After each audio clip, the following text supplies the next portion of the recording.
একটা ছোট্ট গরিব বাচ্চা ছিল যার জীবনে আনন্দ বলেই কিছু ছিল না। দিন শেষে তার কামনা ছিল একটু ভাত, একটু খাবার, শুধু বাঁচার মতো।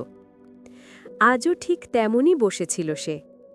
সামনের ছোট্ট প্লেটে ছিল সামান্য খাবার, কিন্তু তার চোখে ছিল অগোচর কষ্টের সাগর।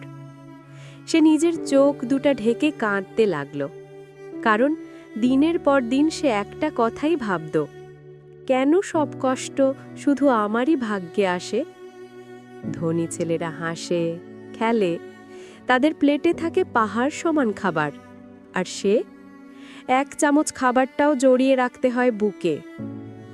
অনেক দিন ধরে সে খাবার লুকিয়ে রাখত, কারণ অন্যরা এসে কেড়ে নিত তার সামান্যটুকুও। কিন্তু আজ আজ কেউ আসলো না, আজ কেউ তার খাবার ছিনিয়ে নিল না। ধীরে ধীরে সে হাত নামিয়ে প্লেটটার দিকে তাকালো, আর একটা ছোট্ট কামড় মুখে দিল। চোখের কোণা থেকে পানি গড়িয়ে পড়ল, কিন্তু সেটা কষ্টের পানি না, এটা ছিল আশার পানি। কারণ সে মনে মনে বলল, একদিন আমিও ভালো খাবো, একদিন আমিও সুখে থাকব, একদিন আমার জীবনও বদলে যাবে। এটাই তার শক্তি, এটাই তার লড়াই, এটাই তার ছোট্ট কিন্তু অমূল্য স্বপ্ন।